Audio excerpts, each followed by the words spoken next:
झारखंड दरोगा भर्ती के बारे में मैं आप लोगों को आज कुछ महत्वपूर्ण बातें बताने वाला हूँ।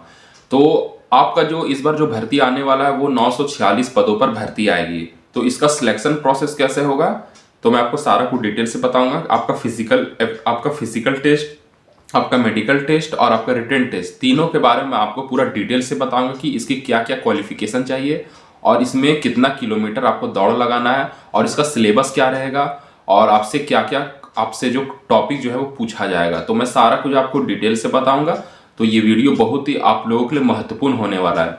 अगर कोई भी कैंडिडेट, कोई भी अभ्यर्थी अगर झारखंड दरोगा की तैयारी में लगे हुए हैं और वो झारखंड सब इंस्पेक्टर में भर्ती होना चाहते हैं तो ये वीडियो बिल्कुल आप ध्यान से देखिए, क्योंकि झारखंड कर्मचारी चयन आयोग बहुत ही जल्द इसकी जो नोटिफिकेशन है वो आपका जारी करने वाली है। तो कब नोटिफिकेशन जारी करेगी और किस महीने में करेगी वो भी मैं आपको सारा कुछ डिटेल से बता दूंगा। तो अगर आप मेरे चैनल में नए हैं तो जल्दी से आप मेरे चैनल को सब्सक्राइब लाइक जरूर कर दे और मेरा टेलीग्राम चैनल से भी आप लोग जुड़ जाइए। इसका लिंक मैं वीडियो की डिस्क्रिप्शन में डाल दिया हूं, तो वहां पे आपको नई नई अपडेट आपको वहां पे भी मिल जाएगी। चलिए वीडियो को स्टार्ट करते हैं। जो आपका सब इंस्पेक्टर का जो इस बार आपका परीक्षा होगी, मतलब कि झारखंड स्टाफ सिलेक्शन कमीशन यानी कि जेएसएससी सब इंस्पेक्टर की जो वैकेंसी निकालेगी, जो नोटिफिकेशन निकालेगी, इसमें आपका 3 फेज में आपका सिलेक्शन होगा। मतलब कि पहले आपका रिटन टेस्ट होता था, मतलब 4 साल पहले जो इसका भर्ती हुआ था तो पहले इसका रिटन टेस्ट होता था, फिर इसका फिजिकल, फिर इसका मेडिकल। लेकिन इस बार कुछ अलग आपका होने वाला है। तो जितनी भी भर्तियां अभी तक हुई है पुलिस की, तो वो सभी में आपका सबसे पहले दौड़ हुआ था। इस भर्ती में भी आपका दरोगा सब इंस्पेक्टर में भी आपका जो आप लोग एसआई बोलते हैं, तो इसका भी जो आपका भर्ती प्रक्रिया होगी, सबसे पहला का फिजिकल टेस्ट होगा, यानी कि आपका दौड़ होगा। जब आप दौड़ क्वालिफाई कर जाएंगे फिर आपका मेडिकल टेस्ट होगा, फिर आपका रिटन टेस्ट होगा। तो मैं तीनों के बारे में आपको सारा कुछ डिटेल से बताऊंगा। तो चलिए सबसे पहले बात कर लेते हैं आपका फिजिकल एफिशिएंसी टेस्ट के बारे में। तो फिजिकल एफिशिएंसी टेस्ट के बारे में आपको बता दूं कि पुरुषों के लिए जो दौड़ का जो सीमा इस बार रखा जाएगा, हो सकता है इसमें बाद में कुछ चेंजिंग करा जाए, लेकिन ये पिछले बार का डाटा है। तो हो सकता है गवर्नमेंट इस बार कुछ चेंजिंग कर दे, संशोधन कर दे, लेकिन आपको यही मान के अभी तक चलना है जब तक कुछ चेंजिंग नहीं हो जाता, जब तक कोई नोटिफिकेशन नहीं आ जाता।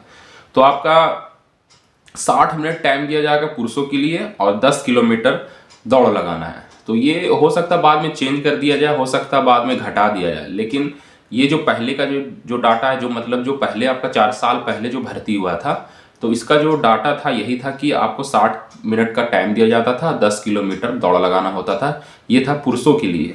फिर महिला के लिए जो था 40 मिनट का टाइम दिया जाता था और 5 किलोमीटर का दौड़ होता था। तो ये आपका फिजिकल एफिशिएंसी टेस्ट का क्राइटेरिया है।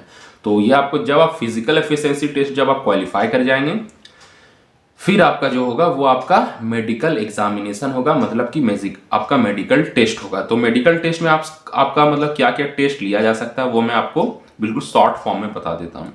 तो अभ्यर्थियों के शारीरिक बनावट में मुड़ा घुटना, धनु पैर, समतल पैर, स्फीत शिरा, उंगलियों का उचित ढंग से नहीं घूमना, दृष्टि दोष, कलर ब्लाइंडनेस, नाइट ब्लाइंडनेस, श्रवण शक्ति, हकलाहट,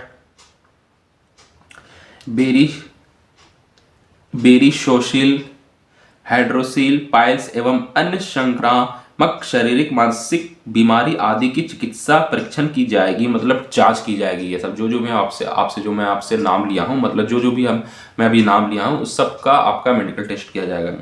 एवं ऐसा कोई ना पाए जाने पर अभ्यर्थी की नियुक्ति के लिए आयोग होंगे। मतलब अगर इस क्राइटेरिया में अगर आप आ जाएंगे, अगर आप मेडिकल टेस्ट में, अगर आपका मेडिकल टेस्ट में कोई भी गड़बड़ पाई जाती है तो आप आयोग की तरफ से आपको इनवैलिड करार दिया जाएगा, मतलब कि आप अयोग्य हो जाएंगे और मेडिकल टेस्ट से बाहर हो जाएंगे। तो ये सब आपको ध्यान में रखना है।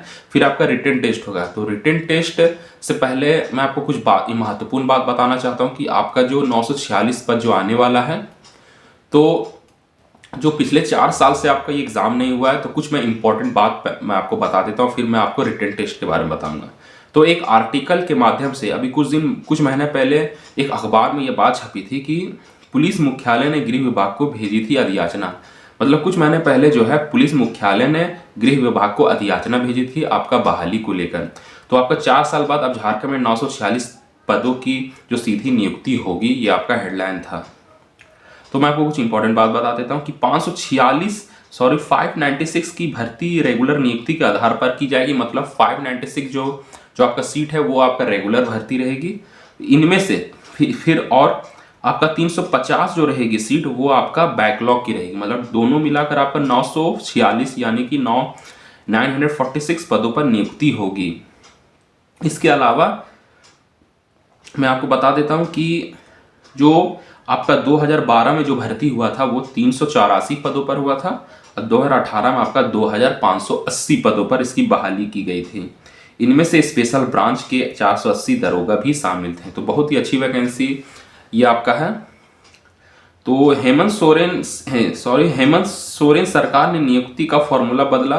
पहले दौर फिर लिखित परीक्षा। मतलब कुछ दिन पहले जो इसका मतलब जो नियम वाली में कुछ बदलाव किया गया, आपका बदलाव किया गया है कि पहले आपका दौड़ होगा फिर आपका लिखित परीक्षा ली जाएगी।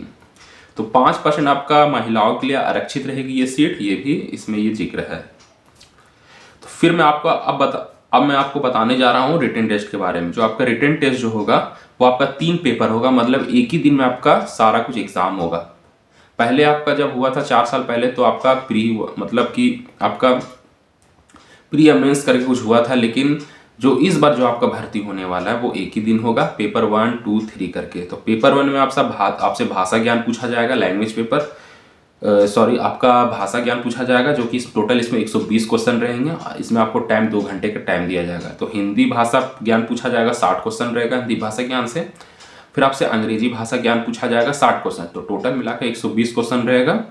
तो दोनों मिलाकर आपको 30% लाना कंपलसरी होगा, तभी आपको मेरिट लिस्ट में जोड़ा जाएगा। तो पेपर 1 का जो है वो मेरिट लिस्ट में नहीं रखा जाएगा, सिर्फ आपको क्वालिफाई करना है। तो मेन जो पेपर 2 और पेपर 3 है, तो पेपर 2 में आपका जनजातीय एवं क्षेत्रीय भाषा पूछा जाएगा। तो इसमें आपका 100 क्वेश्चन रहेगा, टोटल 2 घंटे का समय दिया जाएगा। तो पेपर 2 और पेपर 3 से आपका मेरिट लिस्ट बनेगा। पेपर 1 सिर्फ आपको क्वालिफाइंग पेपर रहेगा, जो कि 30% सभी अभ्यर्थियों को लाना कंपलसरी है, अनिवार्य रहेगा। तो पेपर 2 में मैं आपको बता देता हूँ कि कौन कौन सा क्षेत्रीय भाषा आपसे पूछा जा सकता है। तो पेपर 2 में आपका जो रहेगा पेपर वो हिंदी, अंग्रेजी, उर्दू, सांथली, बंगला, मुंडारी, मुंडा हो, खड़िया, कुरुक, कुरमाली, खोरठा, नागपुरी, पंच परगनिया, उड़िया, संस्कृत में से किसी एक भाषा की परीक्षा विकल्प के आधार पर अभ्यर्थी दे सकेंगे। इस परीक्षा में संबंधित भाषा के 100 क्वेश्चन टोटल रहेंगे। मतलब मैं जो आपसे नाम लिया हूँ, मतलब जो भी मैं भाषा का नाम लिया हूँ, क्षेत्रीय भाषा का नाम, इनमें से कोई भी आपको सेलेक्ट करना होगा और उसी पे आपको एग्जाम देना होगा। ये आपका पेपर 2 हो गया।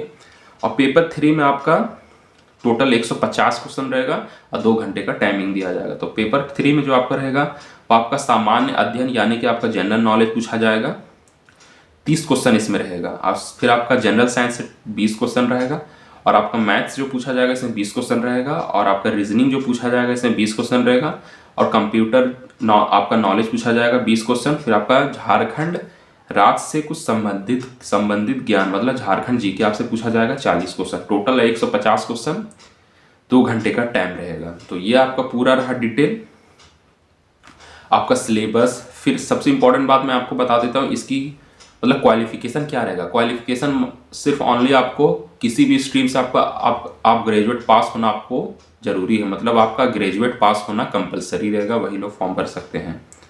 फिर इसकी एज क्राइटेरिया क्या रहेगी, तो बहुत सालों से इसकी जो नियुक्ति नहीं हुई है, तो हो सकता है सरकार इस बार एज रिलैक्सेशन को बढ़ा दे, उम्र सीमा को बढ़ा दे। तो उम्र सीमा में आप लोगों को बता देता हूं कि क्या इस बार रह सकती है। तो जनरल कैटेगरी वालों के लिए आपका जो मिनिमम जो इस पर रहेगा उम्र सीमा वो 21 साल से लेकर 26 साल हो सकता है। 26 साल को मतलब 5 साल और बढ़ा दे, 32 साल भी सरकार कर सकती है। तो इसका जब तक नोटिफिकेशन नहीं आ जाता तब तक अभी कहना कंफर्म नहीं है, लेकिन ये आपका डाटा रह सकता है। तो 4 साल से इसकी नियुक्ति नहीं हुई है, तो उम्मीद पूरा है कि आपका एज रिलैक्सेशन को बढ़ाया जाएगा। यानी कि जनरल कैटेगरी वालों को 30 साल से मतलब 30 प्लस रहने वाला है, इतना समझ लीजिए। फिर आपका BC1 BC2 वालों के लिए जो रहेगा और EWS वालों के लिए 21 साल से लेकर 28 साल। तो इसमें भी संशोधन आपका किया जा सकता है, एज रिलैक्सेशन इसमें भी आपका बढ़ाया जा सकता है। फिर आपका अनुसूचित जनजाति, अनुसूचित जाति, SC ST कैटेगरी वालों के लिए और अदर कैटेगरी वालों के लिए 21 साल से लेकर 30 साल। तो इसमें भी आपको एज रिलैक्सेशन को बढ़ाया जा सकता है। तो ये फिक्स नहीं रहेगा, हो सकता है 4-5 साल सरकार इसमें मतलब बढ़ा दे, तो उम्मीद यही है कि आपका बढ़ जाएगा। अब बात आती है कि इसका जो नोटिफिकेशन कब जारी होगा। तो इसका जो नोटिफिकेशन होगा वो जेएसएससी बहुत जल्द जारी करने वाली है। इसकी तैयारी अभी की जा रही है, क्योंकि अभी पेंडिंग जो एग्ज़ाम है वो सब आपका एग्ज़ाम आपका जेएसएससी लेगी, फिर जो भी आपका जेएसएससी की जो पेंडिंग रिजल्ट है उसको सब कुछ आपको मतलब जेएसएससी को जारी करना है। तो ये सब क्लियर होने के बाद आपका जो है सब इंस्पेक्टर का जो भर्ती है वो हो जाएगी। तो मैं आपको बता देता हूँ कि किस महीने में आपका जो है इसकी नोटिफिकेशन जारी होगी। तो इसका जो नोटिफिकेशन जारी होगा वो आपका फरवरी के महीने में या फिर जनवरी के महीने में। तो ज़्यादा चांस यही अभी अपडेट निकल कर आ रही है कि जनवरी लास्ट तक जो है इसकी नोटिफिकेशन जारी कर दी जाएगी, और फिर आपका जो फरवरी तक है जो इसके ऑनलाइन एप्लीकेशन फॉर्म जो है वो आपका चलेगी प्रक्रिया। मतलब कि जनवरी से लेकर फरवरी के दरमियान, इसी के बीच के दरमियान आपका जो है इसकी जो नोटिफिकेशन है और इसकी जो ऑनलाइन एप्लीकेशन फॉर्म भरने की जो प्रक्रिया है वो स्टार्ट हो जाएगी जनवरी फरवरी के दरमियान में। तो ये रहा आप लोगों के लिए महत्वपूर्ण अपडेट। तो 946 पदों पर इस बार बहुत ही बम्पर भर्तियां आने वाली है झारखंड राज्य में। तो जो भी अभ्यर्थी तैयारी कर रहे हैं वो अपनी तैयारी को बिल्कुल तेज कर दें और बिल्कुल अपनी तैयारी को अच्छे से कंसंट्रेशन से करें, क्योंकि इस बार जो वैकेंसी आने वाली है तो दिसंबर का महीना जैसे ही ख़त्म होगा तो जनवरी फरवरी से बहुत सारी जो वैकेंसी है वो आने वाली। तो खास करके मैं आपको झारखंड दरोगा के बारे में बता रहा हूँ कि आपका झारखंड दरोगा की जो वैकेंसी है वो बहुत जल्द जारी होगी, क्योंकि इसकी जो अधियाचना है कुछ 4-5 महीना पहले ही पुलिस मुख्यालय को भेज दी गई है, लेकिन कुछ कारण से जो है इसकी वैकेंसी नहीं निकल पाई थी। तो अब आपका इसकी जो अधियाचना जो भेजी गई थी इसकी पूरी तैयारी कर ली गई है, और जल्द ही आपके सामने इसकी नोटिफिकेशन जो है वो ऑफिशियल वेबसाइट पे जारी कर दी जाएगी। तो ये रही आज की इंपॉर्टेंट और महत्वपूर्ण जानकारी आप लोगों के लिए। और इसी तरह आप मेरे चैनल से हमेशा जुड़े रहना चाहते हैं तो जल्दी से आप मेरे चैनल को सब्सक्राइब लाइक जरूर कर दें, और मेरे टेलीग्राम चैनल से भी आप लोग जुड़ जाइए। इसका लिंक मैं वीडियो के डिस्क्रिप्शन में डाल दिया हूँ, आप जल्दी से जुड़ जाइए, वहाँ पर आपको हमेशा नई नई अपडेट मिल जाएगी। तो फिर मिलते हैं अगले वीडियो में।